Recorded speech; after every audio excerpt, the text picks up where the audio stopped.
Bonjour à tous. Donc je suis Étienne Pau, je suis le délégué interministériel à la stratégie nationale pour les troubles du neurodéveloppement, donc qui comporte, comme vous le savez, l'autisme, les troubles 10, le déficit de l'attention avec ou sans hyperactivité et les troubles du développement intellectuel. Aujourd'hui, je suis présent avec vous pour ouvrir cette journée sur les Olympiades de l'autisme.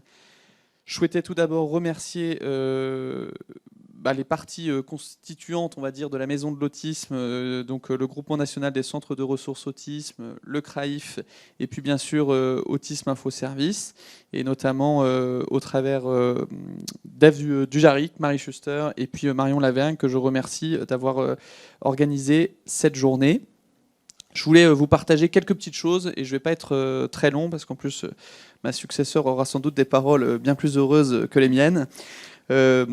C'était vous dire tout d'abord que je pense que c'est important d'avoir une journée qui fait la place aussi aux loisirs, au sport pour les personnes concernées avec des troubles du neurodéveloppement et notamment l'autisme. Ce que je souhaitais partager avec vous, c'est l'importance que les personnes que l'on accompagne au quotidien, et le spectre de l'autisme, comme vous le savez, est assez large. Globalement, on se préoccupe de savoir si, comme vous et moi, chaque matin, est-ce qu'elles sont heureuses de faire ce qu'elles font ? Est-ce qu'elles ont envie de faire quelque chose ? Est-ce qu'elles n'ont pas envie de faire quelque chose ? Et je crois que c'est fondamental qu'on se recentre là-dessus, c'est-à-dire le plaisir à faire des choses. C'est aussi ça l'autodétermination. C'est pas des contraintes, c'est avoir des bonheurs dans la vie, comme tout le monde. Et je crois que c'est aussi ce que peut porter l'activité physique adaptée, mais aussi le sport.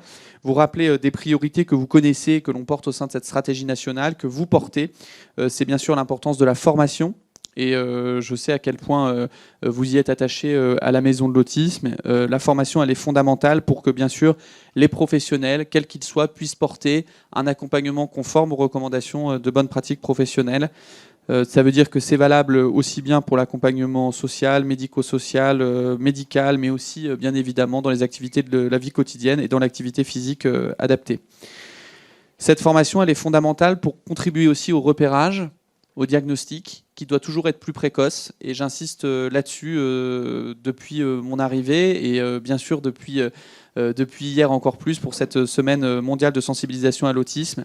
C'est qu'on peut changer radicalement les trajectoires de vie des personnes. On peut changer radicalement les trajectoires de vie des personnes avec des interventions précoces. Des interventions précoces qui peuvent être de tout ordre, bien sûr l'orthophonie, la psychomotricité, l'ergo, mais aussi bien sûr l'activité physique adaptée et tous les accompagnements que l'on peut porter dans le champ de l'autisme. Quand on peut changer radicalement les trajectoires, ça veut dire que notre combat à tous autour dans cet amphi, et je l'espère, c'est de se dire que globalement, quand un enfant naît avec un écart au développement, que les parents repèrent cet écart au développement, il faut qu'on puisse le repérer, le diagnostiquer le plus vite possible et faire un soutien intensif qui fera que cet enfant, quand il grandira, il pourra avoir la vie la plus classique possible, au bon sens du terme, et la plus souhaitée possible. C'est-à-dire qu'il faut qu'il puisse faire ce qu'il a envie de faire en termes de formation, de scolarisation, de vie étudiante, de vie universitaire. S'il a envie de passer le permis de conduire, qu'il puisse passer le permis de conduire. Et j'insiste là-dessus parce que souvent on me dit ah oui, non mais enfin il faut quand même faire des différences. Il y a l'autisme avec trouble du développement intellectuel, sans trouble du développement intellectuel. Mon discours, c'est de dire qu'il n'y a pas de plafond de verre. Et ça, il faut qu'on le répète, il faut qu'on le martèle. Les enfants qui sont autistes avec un trouble du développement intellectuel, petits, s'ils sont pris en charge très précocement, on peut changer les choses, on peut changer les trajectoires de vie. Voilà les quelques mots que je voulais vous partager concernant le diagnostic, concernant l'accompagnement. Vous le savez, c'est fondamental que cet accompagnement soit le plus précoce possible. Je l'ai déjà dit. Concernant la scolarité, rappelez que l'école de la République, elle doit accueillir tous les enfants. Je souhaitais aussi rappeler, même si c'est une journée sur les Olympiades et que c'est une journée bien sûr axée sur le sport, rappeler que c'est fondamental parce que le sport, il a aussi sa place à l'école. Et ça veut dire aussi que des enfants autistes qui globalement sont accueillis à l'école doivent pouvoir bénéficier de l'activité physique adaptée avec des camarades porteurs de handicap ou non. Ça veut dire aussi qu'il ne faut pas se cristalliser sur le sujet de l'école inclusive, qui globalement fait beaucoup de remous dans notre pays depuis quelques semaines et voire même quelques mois, pour ne pas dire quelques années.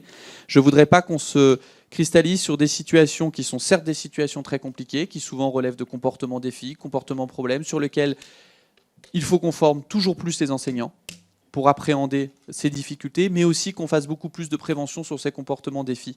Je le rappelle, les comportements défis, qu'on les appelle comportements défis, troubles du comportement ou comportements problèmes, ne sont pas constitutifs des troubles du neurodéveloppement.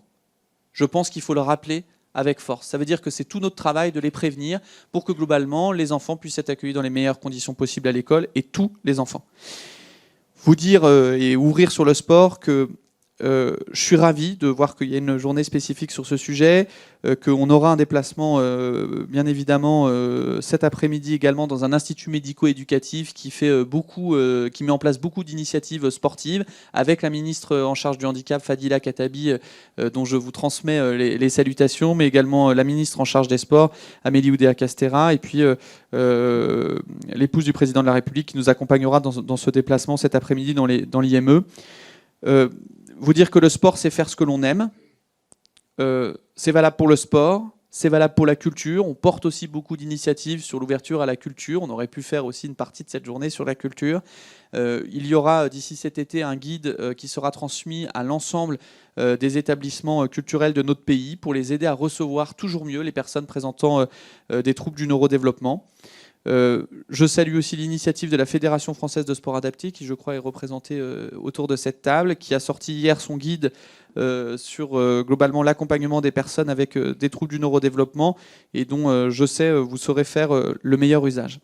Pour finir, et pour vous dire que le sport doit associer tout le monde, on initie également des échanges avec l'Association des maires de France. Vous savez que les communes et les collectivités elles jouent un rôle fondamental aussi dans l'activité physique adaptée. Et donc notre objectif, il est de pouvoir nouer des partenariats partout en France pour permettre aussi que le sport se fasse dans les communes avec les enfants, les adultes, les jeunes adultes qui présentent des troubles du neurodéveloppement.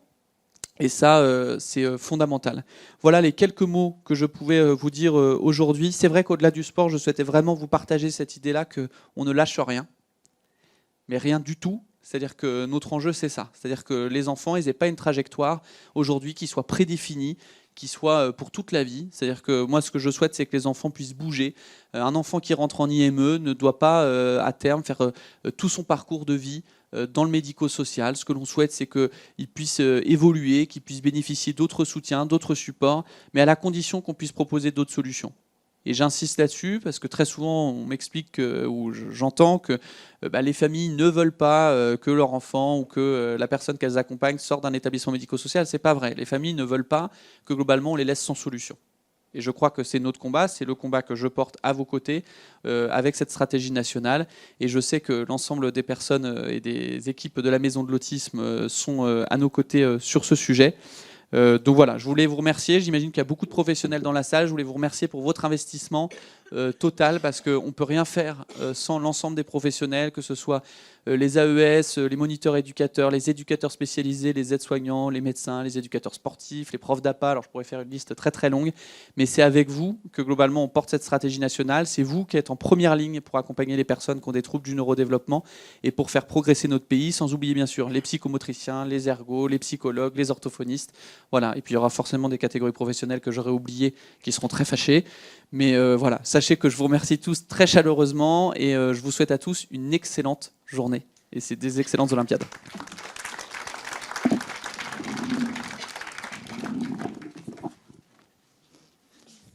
Monsieur le délégué interministériel à la stratégie nationale pour les troubles du neurodéveloppement et de l'autisme, merci. Bonjour à toi, cher Étienne. Bonjour à tous. Je suis Sophie Martinon, je suis la directrice générale adjointe de l'ARS Île-de-France. En fait, je suis très heureuse d'être parmi vous ce matin et de pouvoir dire quelques mots en introduction. D'abord parce qu'on est voisins. En fait, l'agence régionale de santé, c'est juste à côté.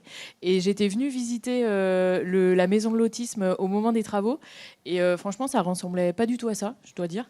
Il fallait beaucoup se projeter. Mais du coup, je suis bien contente de voir le résultat. Et je suis ravie de voir que cet outil magnifique, il est aussi mis au service finalement d'événements et de causes qui visent à toucher très largement. Et je suis ravie qu'on puisse disposer de cet équipement. Un mot peut-être avant de... je voulais remercier les équipes de la Maison de l'Autisme. En fait, franchement, quand j'ai regardé le programme de la journée, j'ai trouvé ça génial. Je pense sincèrement que l'enjeu aujourd'hui sur la pratique sportive et le sport, c'est moins de convaincre les gens que le sport, il faudrait en faire plus, c'est de passer à l'action. Et en fait, passer à l'action, c'est sans doute pas si facile. Et du coup, je trouve que ce qui est génial dans le programme, c'est que d'abord, le matin, on se dit comment on passe à l'action et que l'après-midi, on fait du sport. Franchement, c'est super. Moi, honnêtement, parce que le thème, c'était facile. Une année paralympique-olympique, bon, bah, ok, la thématique sport, ça, c'était facile. Mais le programme de la journée, franchement, bravo. Je trouve que c'est super. Et maintenant que je sais qu'en plus, on est enregistré, diffusé, que d'autres pourront en profiter, je trouve ça encore mieux. Je pense que vraiment, voilà, comme tu l'as dit, Étienne, l'accès au sport, c'est un droit fondamental. Certes, c'est vecteur de santé, mais c'est aussi et surtout vecteur d'inclusion, de socialisation et de développement personnel. Et je pense que, bah, voilà, par ailleurs, voilà, en tant qu'agence régionale de santé, nous, on promeut la pratique sportive pour tous, et donc évidemment aussi pour les personnes porteuses d'un handicap et bien sûr pour les personnes avec un trouble du neurodéveloppement. Et donc l'enjeu maintenant, c'est voilà, passer à l'action et ancrer la pratique du sport dans la durée. Donc peut-être un mot quand même pour vous dire, 2 mots. Le premier pour vous dire aujourd'hui ce qu'on fait. Et donc du coup, si vous êtes soit professionnel en établissement, soit parent, soit professionnel dans le monde du sport, du mouvement sportif, qu'est-ce que vous pouvez faire et comment est-ce qu'on peut vous appuyer pour faciliter les ponts, les passerelles entre les deux mondes. Voilà, ça sera mon premier mot. Et le deuxième, c'est pour vous donner quelques perspectives sur notamment les prochaines actions et finalement qu'est-ce qu'on porte aussi en termes de développement de la pratique sportive dans les mois et les années qui viennent. Donc voilà, un mot pour vous dire que du coup on a 3 objectifs. Le premier, c'est de créer des passerelles entre le médico-social et le mouvement sportif. Le deuxième, et c'est pile cette journée, l'outillage des professionnels en établissement pour développer la pratique sportive. Et puis 3, dire finalement ce qui se passe, valoriser ce qui se passe. Il y a énormément d'initiatives et je pense que plus on les connaît, plus on les diffuse, plus c'est facile de les dupliquer ou de s'en inspirer. Alors, quand on dit créer des passerelles entre le monde médico-social et le monde sportif, bah, concrètement, on n'a pas travaillé tout seul, nous, mais au contraire, on s'est associé avec des partenaires, notamment le Comité paralympique et sportif français, qui j'espère est représenté dans cette salle, peut-être. Bon, sinon, on le représente, mais on a un partenariat avec eux. L'idée, c'est de mettre en relation chaque établissement, en tout cas de soutenir la mise en relation entre un établissement et un club sportif. Et donc, on en a aujourd'hui 35 en Ile-de-France qui ont conventionné. Et donc, on les finance juste pour amorcer le partenariat. Voilà, ça permet d'enclencher les choses. Souvent, c'est des gens qui ne se connaissent pas du tout. Et donc, c'est l'occasion de créer une connexion finalement entre monde sportif et établissement. C'est assez intéressant, assez drôle, je dirais, parce que ça va du taekwondo au golf, en passant évidemment par le football ou le handball. Et évidemment, voilà, il y a une variété finalement de ces partenariats, mais qui est très intéressante. Notre deuxième partenaire, c'est l'éducation nationale. De la même façon que l'éducation nationale a labellisé des écoles primaires ou des collèges Génération 2024, on a décidé de faire la même chose, de s'inscrire dans cette dynamique pour labelliser des établissements qui accueillent des enfants avec un handicap. Et donc aujourd'hui, on a 48 établissements qui sont labellisés en Ile-de-France Génération 2024. Alors évidemment, c'est des établissements qui mettent l'accent sur la pratique physique et sportive des jeunes et qui justement font ce lien, cette passerelle entre monde du sport et prise en charge des enfants avec un handicap. Et puis, 2 actions que je trouve intéressantes parce qu'elles ne sont pas directement liées à la pratique sportive, mais elles visent à sensibiliser les gens, à faire connaître cet enjeu-là. Et notamment, on soutient un programme de bénévolat pour les personnes en situation de handicap à l'occasion des manifestations sportives. Vous savez que, par exemple, pour les JO et les Jeux paralympiques, Paris 2024 fait un énorme programme de bénévolat. Du coup, on a soutenu financièrement un programme de bénévolat destiné aux personnes en situation de handicap parce que c'est une façon aussi d'exercer sa citoyenneté, de pouvoir à un moment faire des activités qui sont qui participent à un événement national et de s'inscrire dans la cité finalement. Et donc le programme, il s'appelle Cité bénévole. Et donc, du coup, il est porté par la Fondation des Amis de l'Atelier. Mais je trouve que c'est intéressant parce que c'est, à mon avis, des initiatives qu'on pourrait développer et qui contribuent aussi à sensibiliser aux enjeux sportifs. Et puis, le dernier élément, c'est la billetterie populaire.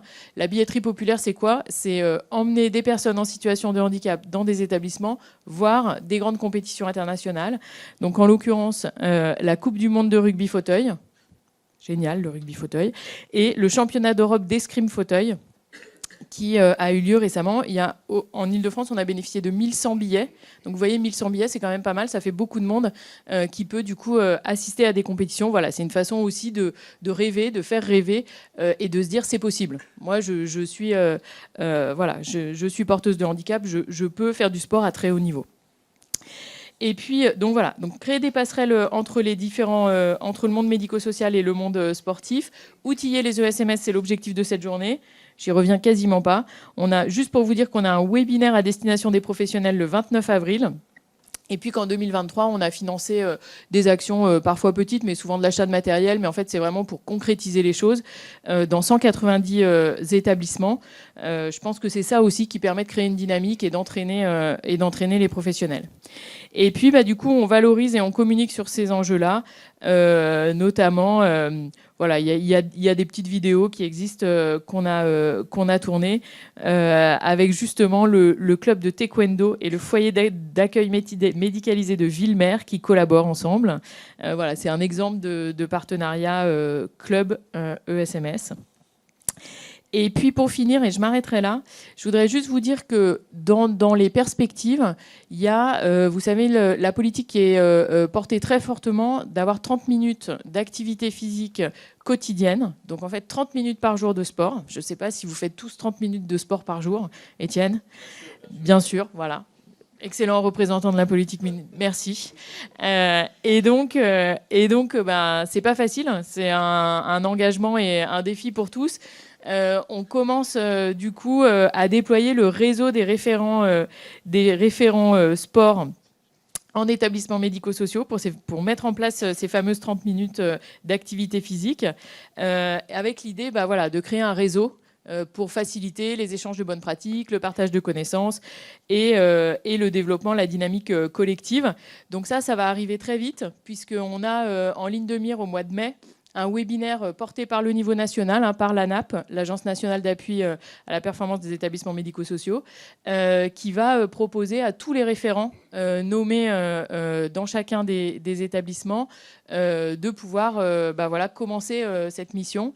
Et alors, on en a déjà une centaine. Donc en fait, ça y est, maintenant, il faut y aller. Il faut nommer son référent. Il faut identifier surtout, parce que le nommer, ça c'est facile. Mais l'identifier, c'est une première étape. Et puis ensuite, enclencher une dynamique autour de l'activité physique. Et on va voir comment ce matin. Et donc voilà, donc ça c'est vraiment ce qui nous attend dans la suite. Et puis sachez aussi que nous, on a été très attentifs dans le cadre du plan inclusif 2030.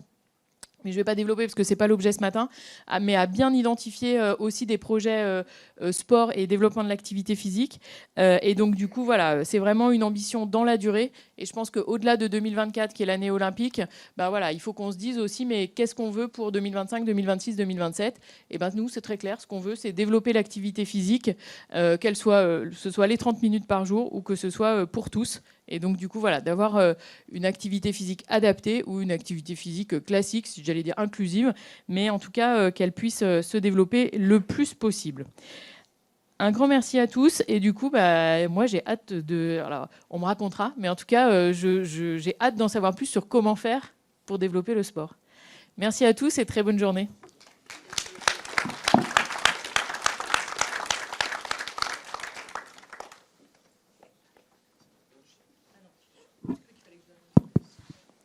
Bonjour, merci beaucoup pour ces mots d'introduction, monsieur le délégué interministériel, madame la directrice générale de l'ARS. Donc effectivement, il y a un programme bien chargé avec une matinée qui commence un peu sur de la réflexion, mais pas que de la réflexion purement théorique.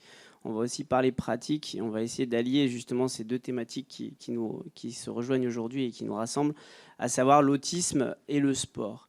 Alors moi, je suis Shamsdine Belkheat, donc je suis président de l'association Bleu Network qui gère un réseau national de mise en relation entre des familles et des professionnels pour accompagner les personnes autistes et également pour essayer de mettre en lien les personnes autistes avec le monde de l'emploi. Et je suis également administrateur chez AFG Autisme qui est la première association gestionnaire d'établissements vraiment spécialisés dans l'autisme. Je suis avant tout ça papa d'un enfant autiste de 9 ans, et c'est ce qui m'amène aujourd'hui aussi à témoigner sur cette thématique, parce que le sport a toujours été quelque chose dans lequel il s'épanouit, dans lequel il est heureux, qui fait avec le sourire, dans lequel il comprend les choses et il est bien. C'est quelque chose qui fait sens naturellement pour lui. Et c'était donc naturel pour moi aussi de travailler et de développer des projets autour du sport.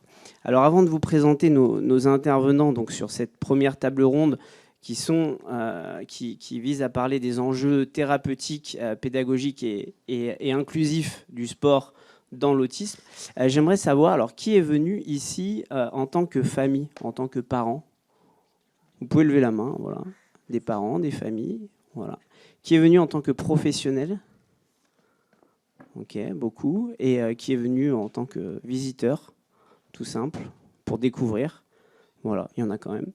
C'est très important que vous soyez tous venus et qu'on ait vraiment un panel de gens qui représentent la société, parce que ce qu'on aimerait à travers ces deux tables rondes, c'est de donner envie à tout le monde justement d'aller vers des pratiques sportives dans l'autisme, vers des pratiques inclusives, parce que c'est fondamental et vous allez voir que c'est plus que du sport quand on pratique le sport et l'autisme.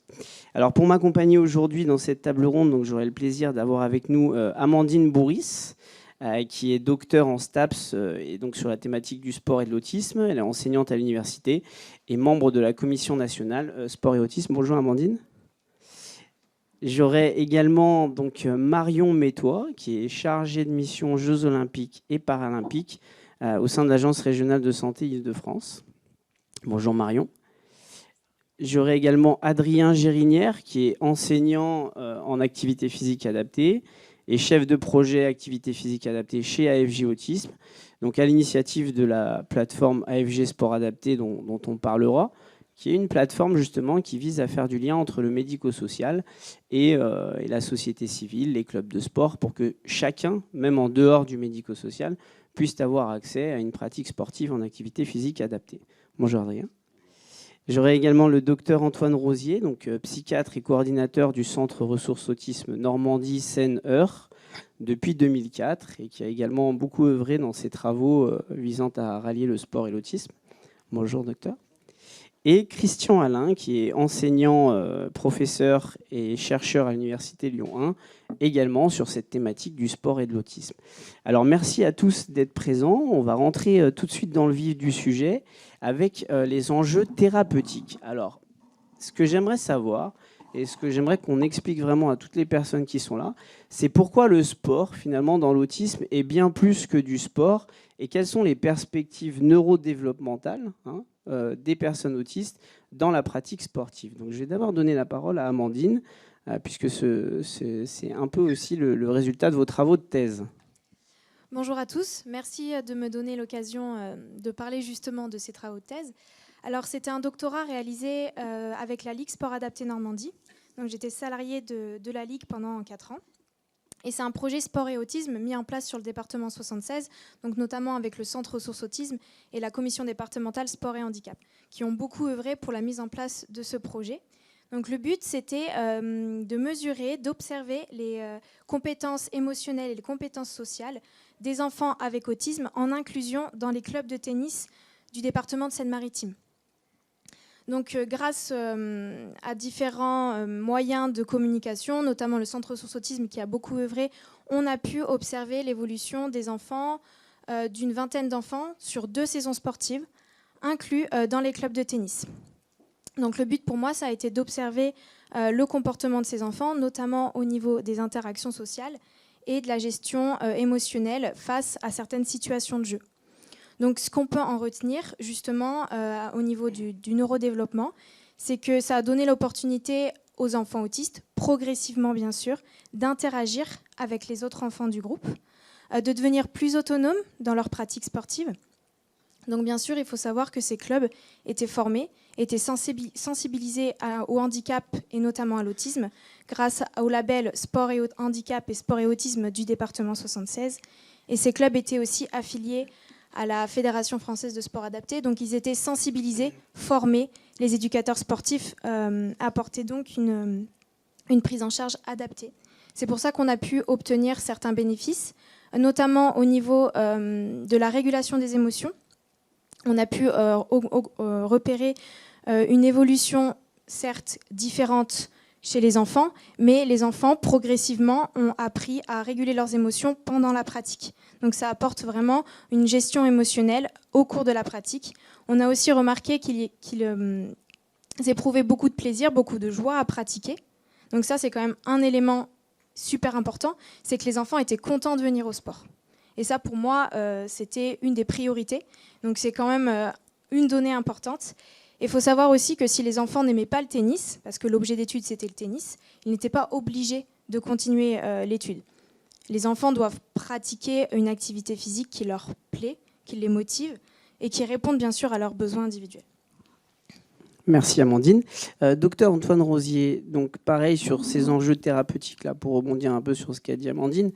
On sait que dans l'autisme, bon, voilà, les caractéristiques principales, c'est cette dyade autistique, la partie visible de l'iceberg, notamment avec des difficultés dans les interactions sociales. Et là, on voit effectivement à travers la pratique sportive de nettes évolutions des enfants. Est-ce que vous pouvez nous en parler un petit peu ?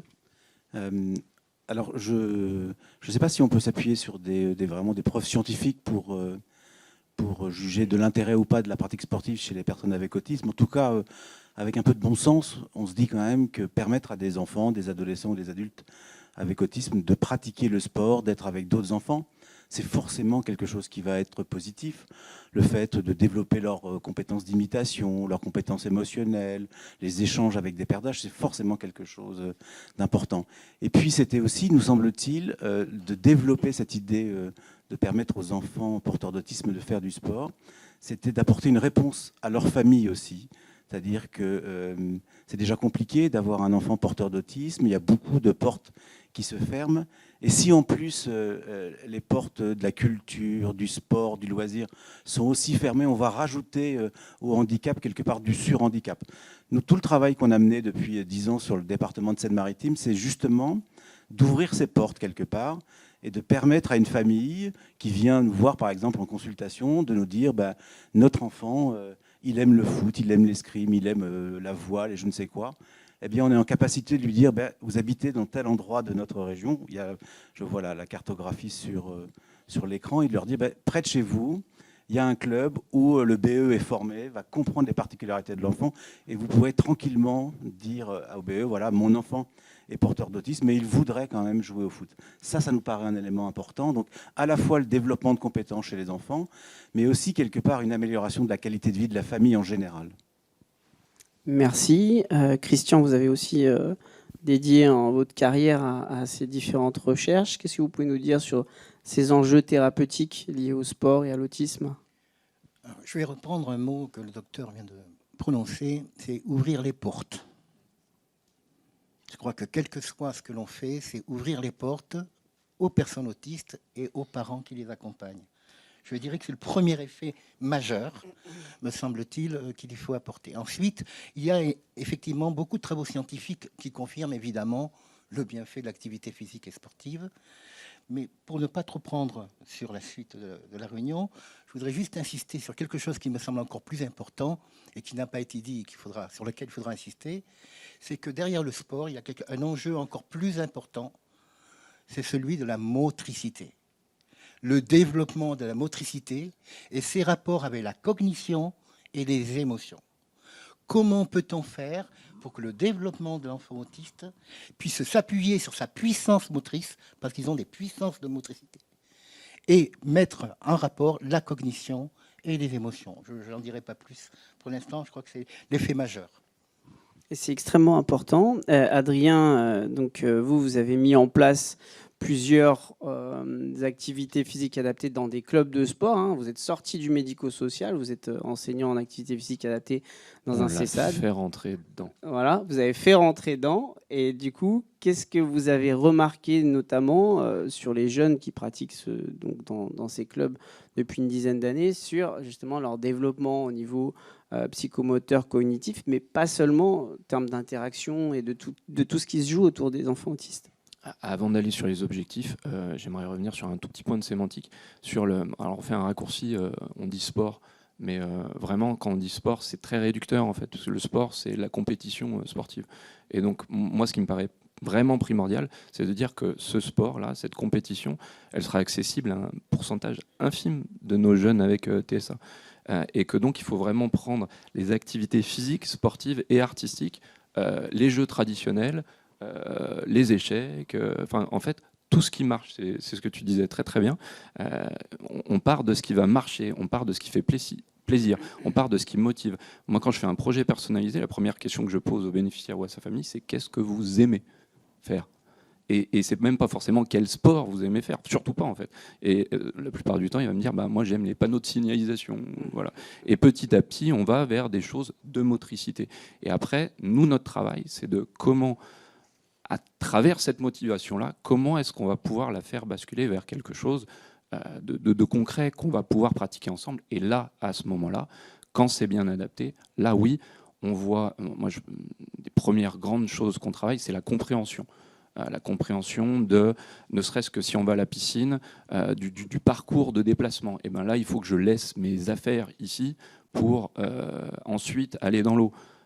Et pas l'inverse. Enfin, on a déjà des jeunes, nous, qui sont rentrés tout habillés dans l'eau parce qu'ils n'avaient pas encore compris le parcours de déplacement. Donc il y a énormément de choses en termes de compréhension, de règles du jeu, etc. Ensuite, effectivement, on en a très bien parlé aussi, c'est la gestion émotionnelle et sensorielle qui est vraiment liée.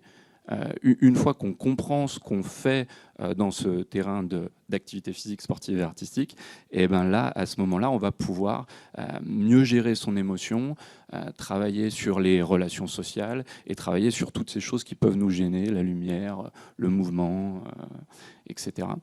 Et puis, vraiment apprendre à jouer. Moi, c'est ça, hein, le maître mot. C'est apprendre à jouer avec soi-même déjà, et ensuite, si possible, apprendre à jouer avec les autres. Voilà, travailler sur les relations. Merci Adrien. Merci beaucoup à tous pour vos interventions sur cette partie des enjeux thérapeutiques. Il y a d'autres enjeux dans la pratique de l'activité physique adaptée pour les personnes autistes.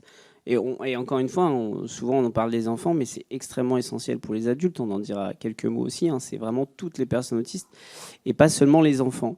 Ce qu'il y a dans le sport aussi, moi, ce que j'ai tout de suite vu avec mon fils, c'est que c'est très structuré. Et quand c'est très structuré dans l'autisme, c'est très structurant. Et par exemple, moi, mon fils, quand il était petit, il avait une tendance à vraiment courir partout, partout, partout. Vous le laissiez dans un parc, vous ne saviez pas où vous alliez le retrouver, vous aviez intérêt à garder vraiment un œil sur lui. Mais quand il était sur un terrain qui était balisé, un terrain de foot, terrain de tennis, il courait dans le carré. Il restait dans le carré et quand on mettait un ballon, il commençait à jouer avec le ballon, etc. Et je l'ai remarqué après avec les autres enfants.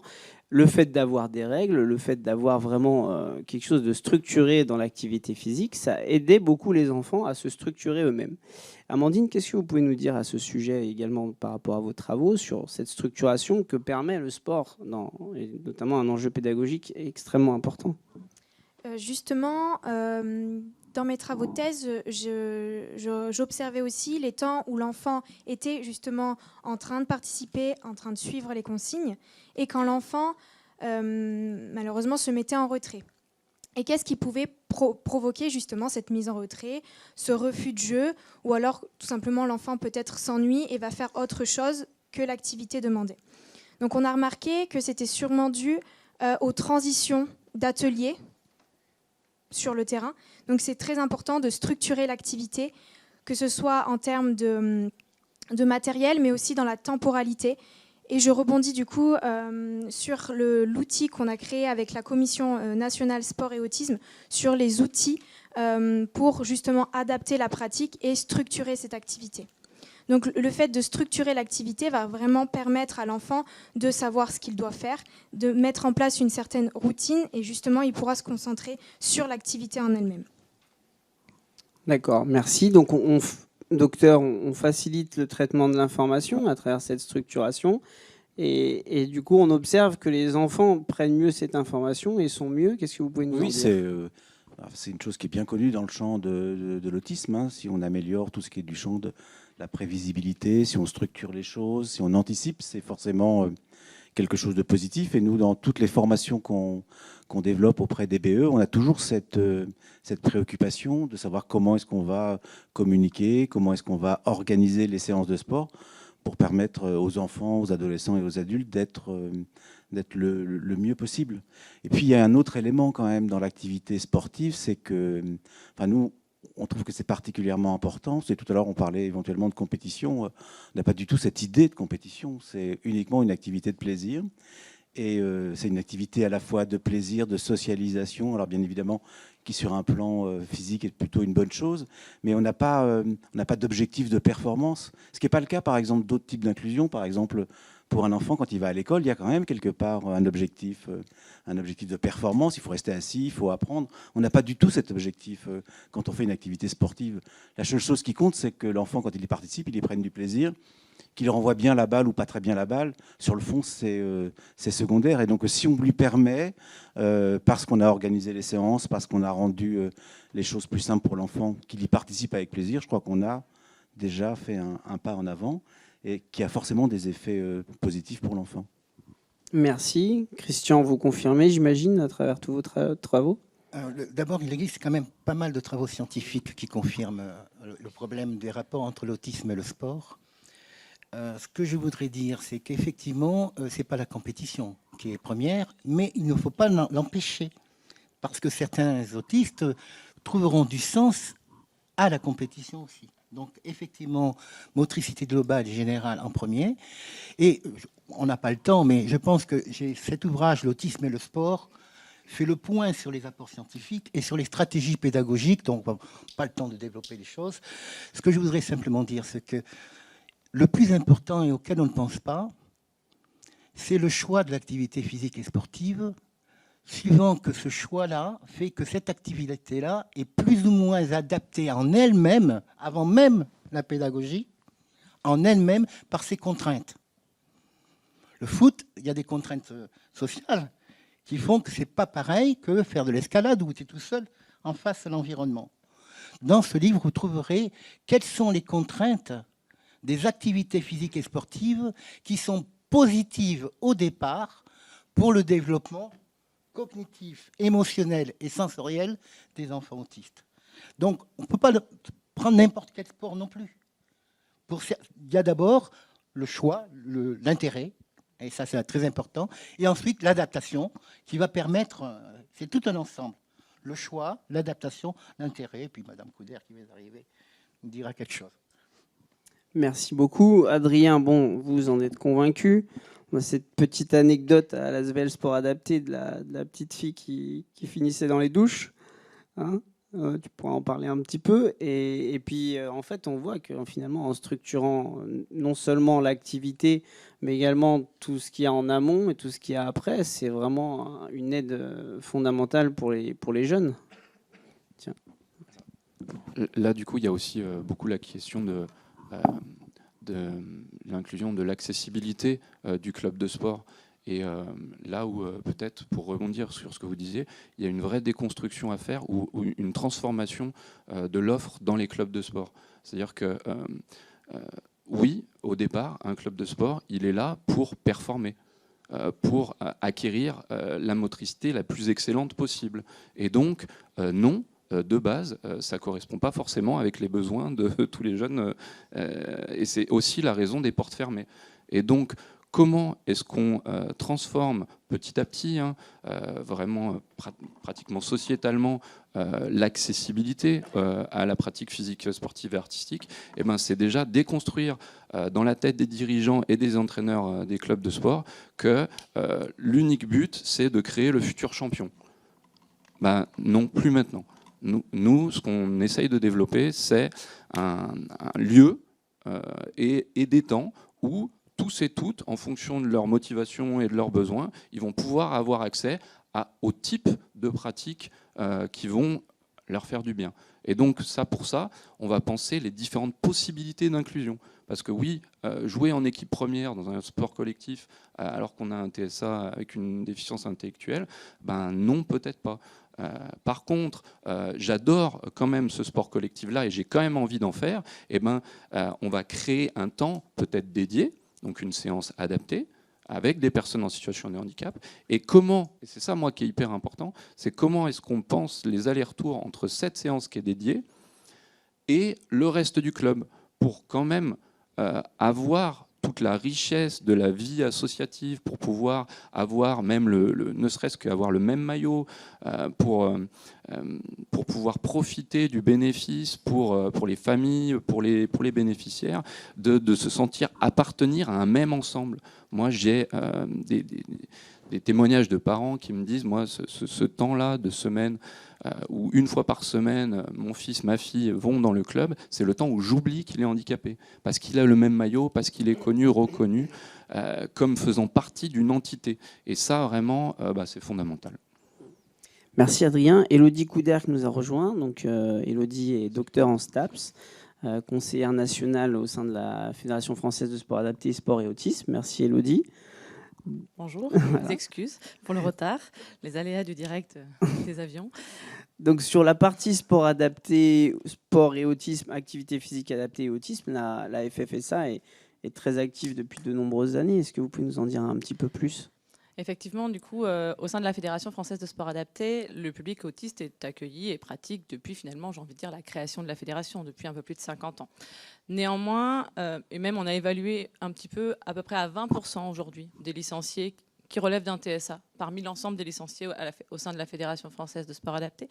Néanmoins, depuis un peu plus de 3 ans maintenant, on a une volonté un peu plus forte d'aller accompagner et d'aller adapter encore plus finalement l'offre qui était déjà adaptée pour des personnes en situation de handicap. Et c'est vrai qu'aujourd'hui, c'est moi qui porte cette mission avec les collègues de la commission dont Amandine fait partie et d'autres, pour vraiment aller finalement accompagner les clubs pour adapter finalement à tous. Vraiment, l'objectif, il est vraiment d'aller rendre accessible la pratique sportive, même aux sportifs qu'on pourrait appeler peut-être plus complexes, qui ont des besoins de surencadrement, qui ont des besoins d'adaptation plus importantes encore que celles que l'on arrivait à mettre en place jusqu'à présent. Et c'est vrai que c'est pour cela qu'aujourd'hui, qu'au sein de la commission, on a travaillé notamment sur des outils que vous avez de présenter là, dont le dernier vient tout juste de sortir, qui a pour vocation de compléter les formations qu'on propose également, toujours pour donner finalement le plus de compétences, le plus de connaissances pour toujours faire mieux dans l'accompagnement. Après, on a un deuxième volet aussi sur lequel on travaille, c'est vraiment le soutien financier des clubs pour les accompagner dans le développement de nouvelles offres. Aujourd'hui, ce que l'on recherche vraiment au sein de la fédération, c'est que chaque sportif TSA, mais chaque sportif en situation de handicap de façon plus générale, ait le choix. En fait, qu'il ait le choix de pratiquer le sport de son choix, dans le club de son choix, avec les modalités de son choix. Certains vont préférer travailler ou pratiquer leur sport dans un club en entre-soi, d'autres dans des clubs où il y a une pratique plus mixte, d'autres en inclusion complète.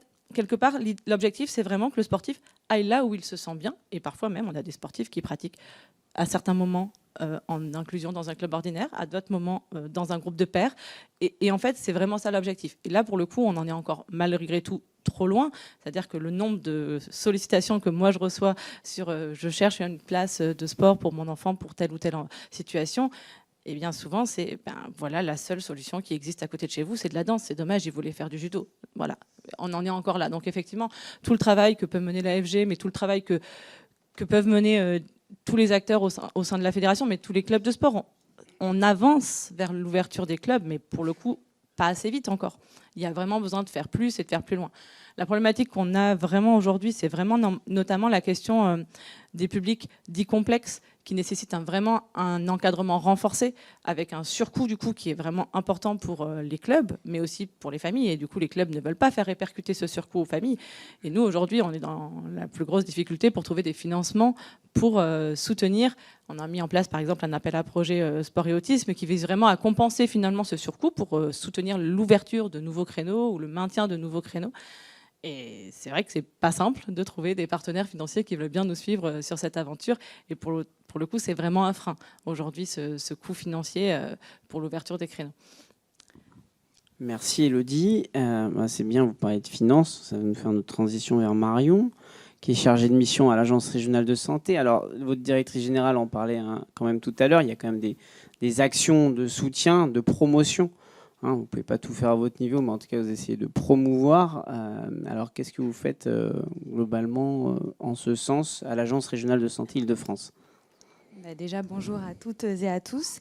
C'est vrai que nous, l'enjeu principal, et je pense que comme elle a pu le dire, Madame Martinon, c'est avant tout de la mise en relation. En fait, on est un petit peu ceux qui vont réunir à la fois le mouvement sportif et le médico-social.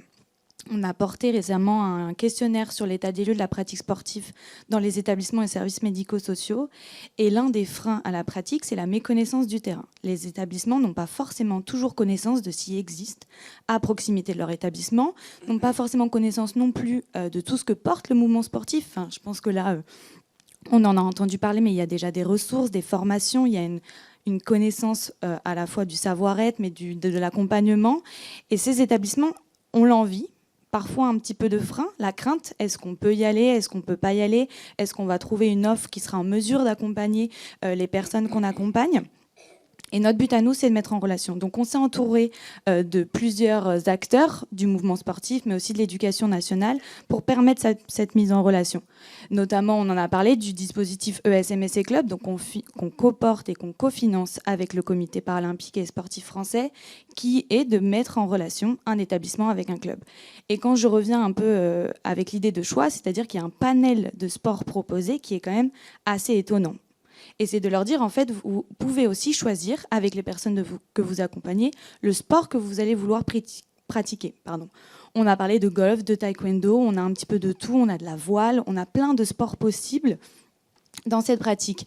Et l'idée, c'est aussi de pouvoir réunir autour d'autres instances. On a parlé de ce webinaire qui a lieu, et je vous encourage, on va partager, il aura lieu en visio. Le 29 avril prochain, on va donner la parole au mouvement sportif, c'est-à-dire présentez-vous concrètement, qu'est-ce que vous pouvez apporter en termes de ressources, en termes d'accompagnement, aux établissements médico-sociaux. Il faut qu'il y ait de l'interconnaissance. On va aussi donner la parole à des établissements qui portent eux-mêmes des projets sportifs, parce qu'on a une connaissance du mouvement sportif, mais on a aussi des créations de ressources, d'outils et de bonnes pratiques qui sont issues finalement du terrain et des établissements médico-sociaux. Et c'est à travers ces rencontres-là qu'on va pouvoir à la fois briser peut-être ce petit frein, dire en fait si c'est possible pour les autres, c'est aussi possible pour nous, et inciter à se lancer dans une démarche sportive et de favoriser cette interconnaissance. On a aussi un partenariat avec la Ligue de sport adapté d'Île-de-France pour créer des outils. Donc on s'est associé avec eux pour créer 2 livrets de communication qui seront à la fois à destination des référents sport en établissement et un livret qui sera à destination des familles. Dedans, l'idée, c'est simple, c'est je suis un établissement médico-social. En ouvrant, je dois comprendre comment la Ligue de sport adapté d'Île-de-France peut m'accompagner à construire un projet sportif. Mais c'est de savoir quelles sont leurs actions, c'est-à-dire qu'ils portent aussi les dispositifs interministériels, le savoir nager, le savoir rouler. Et le livret des familles, c'est un petit peu la même optique, mais du côté famille. J'ouvre le livret et concrètement aujourd'hui, comment la Ligue peut m'accompagner pour que mon enfant puisse pratiquer une activité physique et sportive. Et c'est un peu ça pour nous l'un des enjeux, c'est à la fois d'outiller, donc avec les ressources du terrain, autant médico-social que sportif, et de mettre en relation. Parce qu'aujourd'hui, je pense que c'est ça qui pourra favoriser plus de développement de la pratique sportive et de valoriser ce qui fonctionne, pour inciter ceux qui ne sont pas encore dans cette démarche à se lancer, en disant c'est possible, allez-y. On a les ressources, on a les professionnels qui sont formés, on vous les présente, et c'est à vous aussi de pouvoir construire la suite. Voilà. Merci Marion, merci, c'est des précisions extrêmement intéressantes. Comme je le disais, l'activité physique adaptée, le club sportif en lui-même, et notamment quand on sort du médico-social, c'est extrêmement intéressant pour plein de choses. Et quand notre enfant est dans un club de basket ou dans un club de foot, c'est vrai que nous, on le ressent, moi je le ressens aussi au niveau de mon fils.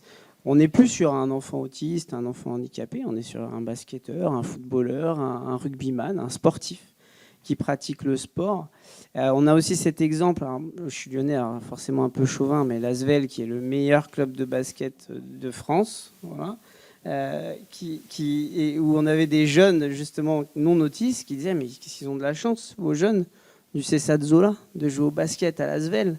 d'un jeune qui faisait aussi qui était dans la section sport adapté de l'ASVEL et qui a fait un stage en cuisine à la Tony Parker Academy, parce qu'il était également en études sur la partie cuisine.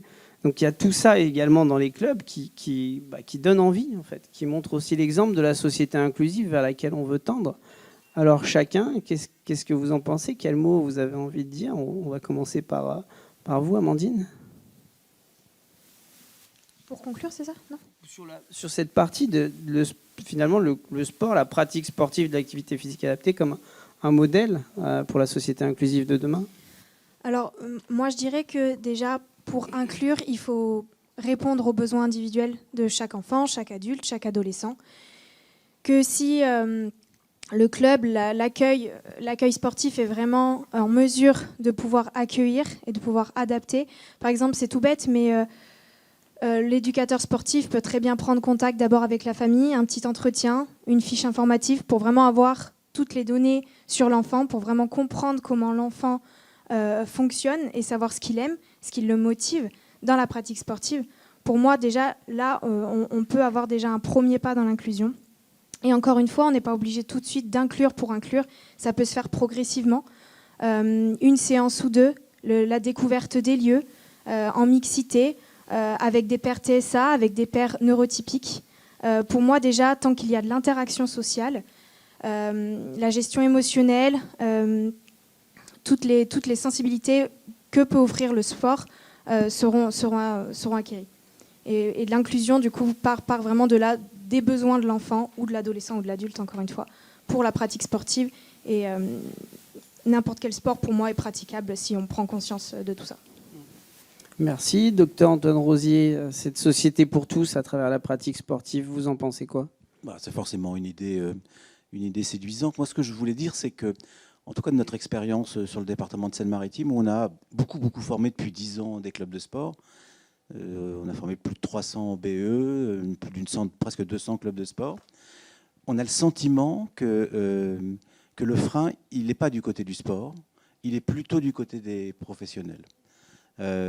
Comme si c'est pas un réflexe pour les acteurs spécialisés dans l'autisme de proposer une activité sportive, ou alors de l'organiser dans le cadre des structures déjà existantes, mais pas tellement de s'ouvrir vers des clubs ordinaires.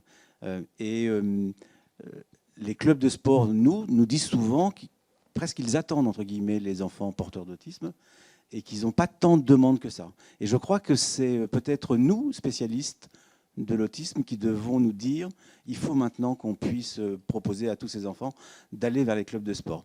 Tout le travail qu'on a fait, ce serait de se dire qu'il y a une forme presque d'automaticité à proposer une activité sportive à un enfant, comme on propose, bien évidemment c'est différent, comme on lui propose une rééducation orthophonique, comme on lui propose une modalité d'inclusion à l'école, et bien de lui proposer une activité sportive, celle qu'il va choisir, celle qui va lui faire plaisir. Quand je dis sportif, c'est sportif, culturel, de loisirs, mais on a le sentiment que ça n'est pas encore totalement passé dans la culture des professionnels de santé, et qu'on a probablement un travail à faire autour de ça. Adrien, aller vers, ouvrir les portes, créer des projets individualisés, c'est ta feuille de route chez AFG, c'est un peu... Ça me parle, je rejoins tout à fait tout ce qui a été dit. Je pense qu'il y a des mots vraiment à garder, et le premier, c'est construire un rôle que la personne est capable d'avoir. Et ça, pour ça, je pense que pour penser l'inclusion, il faut aussi se déconstruire et essayer de déconstruire beaucoup de gens autour de nous sur qu'est-ce que c'est aller faire de l'activité physique, sportive et artistique. Exemple tout bête, à l'éducation nationale, encore souvent, on est dispensé de PS. Voilà, parce qu'on a mal à la cheville. Et est-ce qu'on peut penser un rôle différent ? Par exemple, une personne avec TSA, ok, pour les premiers temps, simplement aller regarder, construire le rôle du spectateur, par exemple, c'est déjà de l'inclusion, c'est déjà de la pratique partagée. Je regarde, voilà, je suis capable de ça. Un temps, peut-être que 5 minutes, hein, et après, on renforce. Voilà.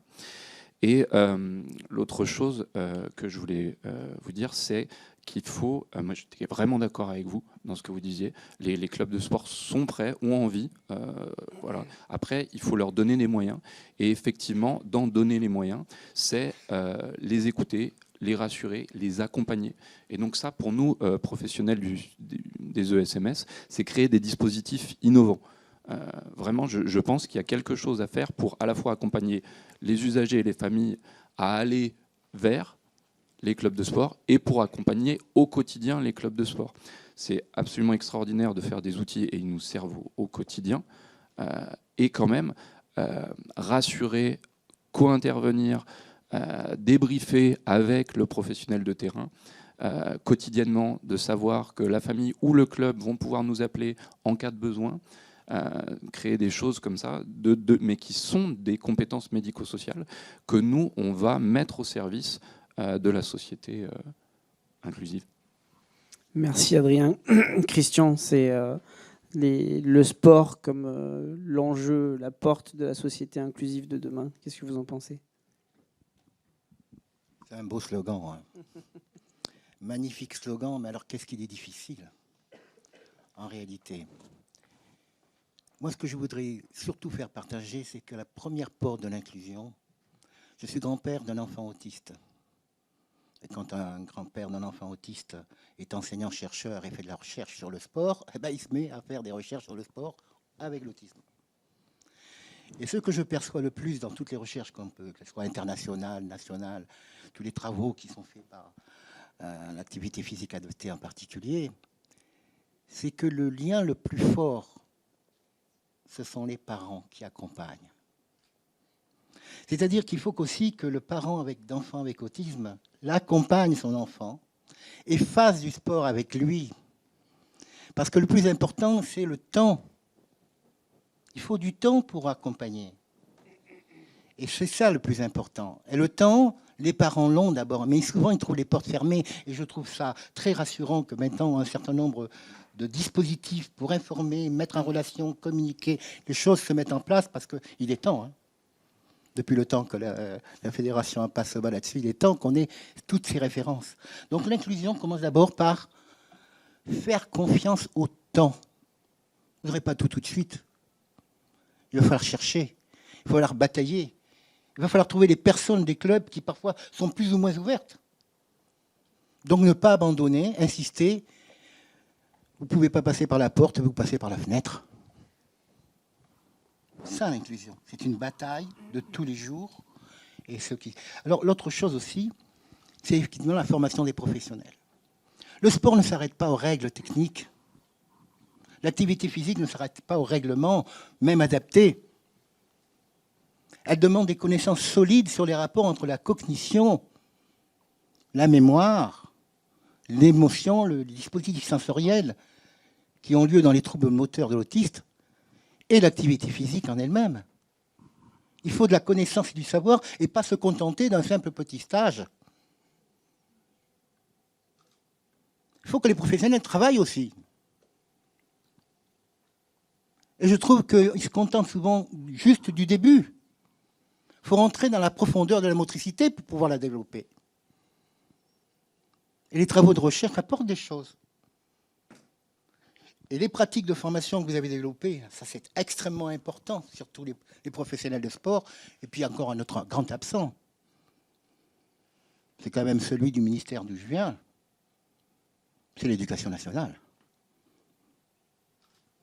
La formation des enseignants à l'éducation nationale, et pourtant les profs d'activité d'éducation physique, ça a été un de mes anciens étudiants.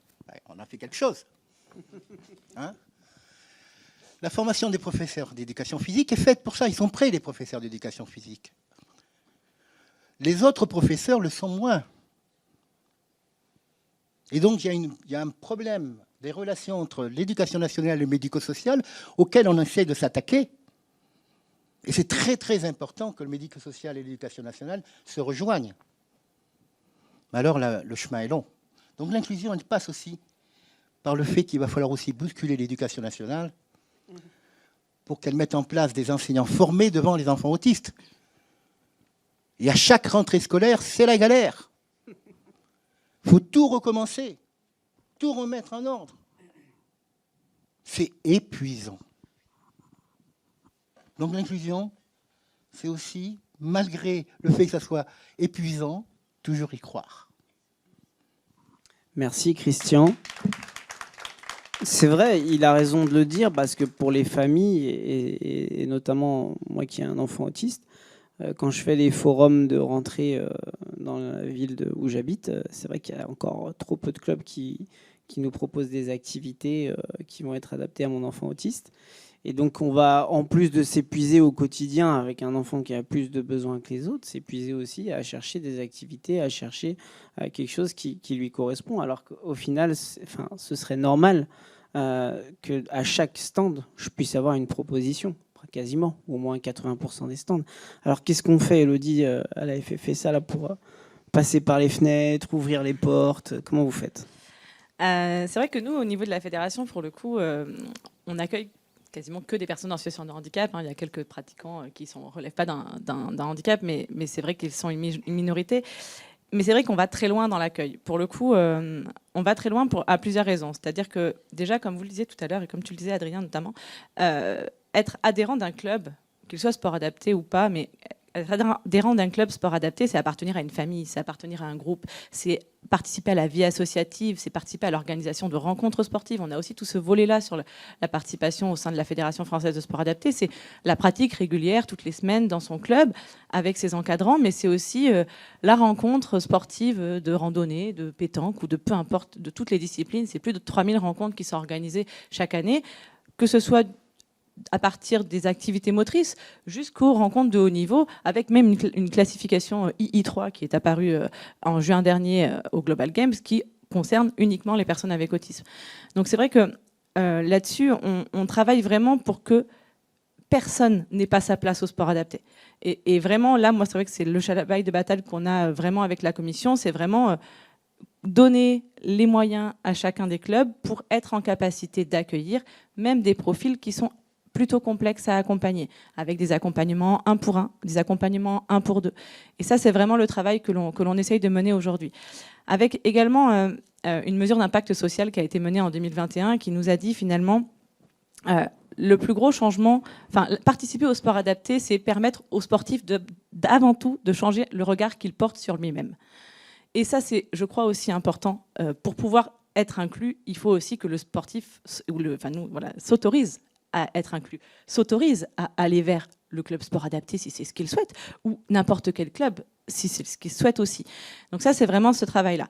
Et c'est vrai que maintenant, aujourd'hui, on va même encore plus loin au sein de la fédération avec l'Académie du sport adapté qui permet finalement d'accompagner les sportifs dans leur rôle au-delà du simple rôle de sportif.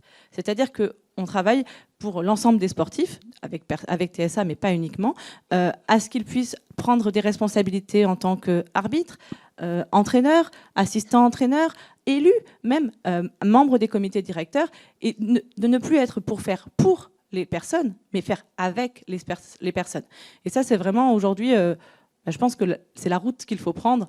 Alors effectivement, peut-être la Fédération Sport Adapté est peut-être en avance sur cette organisation par rapport à d'autres, mais finalement l'objectif c'est que tout le monde suive ce sillage-là et que finalement, comme on le disait tout à l'heure, c'est naturel en fait. C'est-à-dire que tous les sportifs doivent pouvoir pratiquer l'offre qui leur correspond. Et effectivement, on ne va pas être tous dans l'équipe première en compétition, je suis tout à fait d'accord avec ça, mais pour autant, si j'ai envie de faire du foot, même si je suis TSA, j'ai le droit d'avoir envie de faire du foot, et nous, c'est à nous d'adapter le foot pour qu'il te soit accessible. Voilà un petit peu ce sur quoi je peux dire. Merci Elodie. Marion, donc en tant que chargée de mission de l'ARS, et avec ce que vous disiez tout à l'heure, on essaie de coordonner tout ça, toutes ces activités. Donc, quels sont vos objectifs, vous, à travers la pratique sportive sur la société inclusive de demain?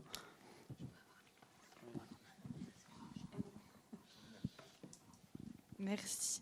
Je rejoins plutôt tout ce qui a été dit. On est plutôt tous d'accord sur l'inclusion à travers le sport.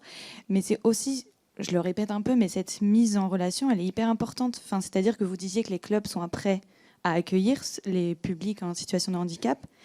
Mais en fait, de l'autre côté, on n'ose peut-être pas y aller. Et cette idée de valorisation, donc notre cheval de bataille aussi, c'est de valoriser ce qui existe. On a produit, Madame Hortinon le disait, 2 vidéos d'illustration de SMS et Club, donc qui mettent en relation deux établissements et 2 clubs. Et je vous encourage à aller les visionner. On donne la parole au club, on donne la parole aux personnes concernées.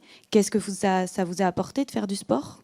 pourquoi vous avez voulu en faire, comment on vous a accompagné du côté ARS et CPSF, et c'est de donner une vision en lumière sur les dispositifs qui fonctionnent. Parce que nous, on se dit que c'est aussi comme ça que ça va fonctionner, c'est que si on valorise, ça va donner envie aux autres de faire. On est en ce moment dans le cadre de la semaine olympique et paralympique.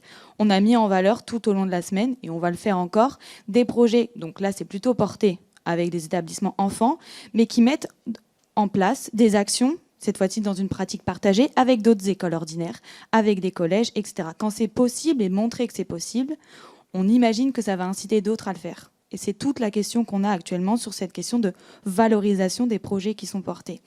Mais l'inclusion, on le dit, c'est à travers la pratique sportive, mais Madame Martinon l'a redit, ça va au-delà de simplement l'activité physique en tant que telle. Et c'est aussi pour ça qu'on soutient le dispositif Cité bénévole, c'est-à-dire que l'inclusion, elle passe aussi par tout ce que le sport englobe, donc pas juste la pratique, mais d'être, comme le disait Élodie, d'être à la fois ça rapproche sur l'emploi, de participer à la vie associative, de pouvoir évoluer dans le cadre de notre club, mais d'être bénévole aux grands événements sportifs nationaux et internationaux. Donc on a eu pas mal de personnes, je crois un peu plus de 200, qui ont pu être présents sur à la fois les championnats du monde par athlétisme en juillet dernier, sur la Coupe internationale de rugby fauteuil, encore en mars dernier l'escrime fauteuil, pour les Jeux olympiques et paralympiques, évidemment. L'implication et l'inclusion, elle se passe aussi par là.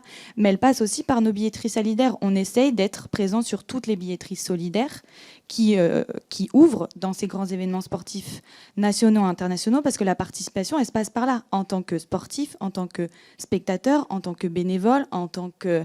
ça peut être directeur de club, d'être représentant ou quoi que ce soit. Et cette inclusion, elle se fait sur toute la dimension du sport. Et c'est ça notre stratégie à nous, c'est de continuer dans cette dynamique d'inclusion, mais complète dans tous les éléments que représente la pratique sportive. Merci. J'ai une dernière petite question. On répondra qui voudra.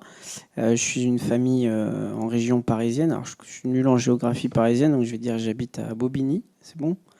Et je veux inscrire mon enfant autiste au foot. Alors, qu'est-ce que je fais ? À part déménager en Seine-Maritime ou à Lyon, où on a créé la plateforme Sport Adapté.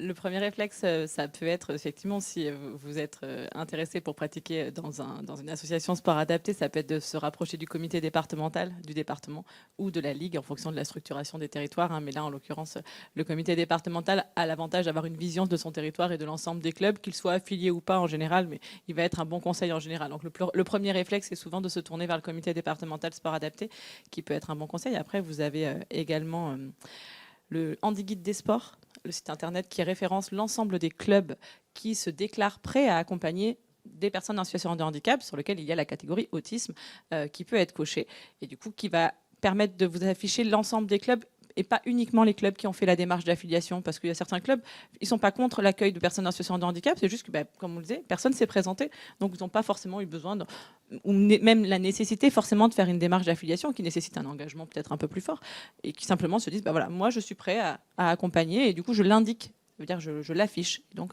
potentiellement il y a une orientation vers ces clubs-là qui peuvent être à prioriser. Mais peut-être pour compléter, je crois que la situation est différente si vous êtes dans une structure médico-sociale où il y a de gros progrès qui ont été faits, où tout ça maintenant fonctionne bien, et si vous n'êtes pas dans une structure médico-sociale, c'est-à-dire vous êtes toujours quelque part en milieu ordinaire. Et c'est une de nos préoccupations à nous. Peut-être qu'il manque aujourd'hui un chaînon pour faire justement cette articulation entre le monde du sport et le champ du handicap. Peut-être qu'il manque des professionnels qui pourraient permettre cette articulation en étant proche à la fois des clubs de sport, restimuler les clubs de sport, travailler avec eux sur les accompagner et puis être proche aussi du champ du handicap pour permettre d'être une réponse de proximité pour les familles. C'est vrai que c'est essentiel, cette réponse de proximité, mais c'est vrai qu'on a travaillé sur cette solution avec AFJ Autisme Sport Adapté. Si tu peux nous en dire quelques mots rapidement, oui, après je vais conclure. Moi, ça fait 13 ans que je bosse en CESAD autisme et on a plus de 7 ans d'attente pour être inclus dans notre service. Donc moi, de plus en plus, cette réponse-là, elle m'était absolument insupportable, de où est-ce qu'on peut pratiquer. Ah bah oui, c'est ça avec moi, mais non, moi je veux pas aller faire du libéral. Donc où est-ce que mon enfant, et l'adulte aussi, va pouvoir pratiquer ce que vous proposez? Et ben, au début de ma carrière, je ne pouvais pas répondre. Et donc, du coup, là, depuis quelques temps, on a créé ce dispositif médico-social de passerelle entre les bénéficiaires et les lieux multiples, parce que ça peut être à l'éducation nationale, ça peut être dans le club, ça peut être dans le terrain de foot du quartier, 3 petits points. Et en fait, c'est vraiment créer des projets sur mesure qui vont fonctionner. Voilà. Et d'accompagnement de la famille et du club. Voilà. Aller vers un objectif essentiel pour justement permettre à toutes les personnes autistes, enfants et adultes, encore une fois, il ne faut pas oublier les adultes, c'est essentiel également pour les adultes, de pratiquer une activité physique adaptée de leur choix. Merci à tous, merci à tous les participants, merci aux spectateurs et merci également à ceux qui nous suivent sur Internet d'avoir assisté à cette table ronde où on a bien démontré les enjeux extrêmement fondamentaux en termes de pédagogie, mais également thérapeutique et éducatif et inclusif de la pratique sportive d'activité physique adaptée pour les personnes autistes. Et donc, on enchaînera ensuite avec la deuxième table ronde où on va donner des exemples concrets. Merci à tous.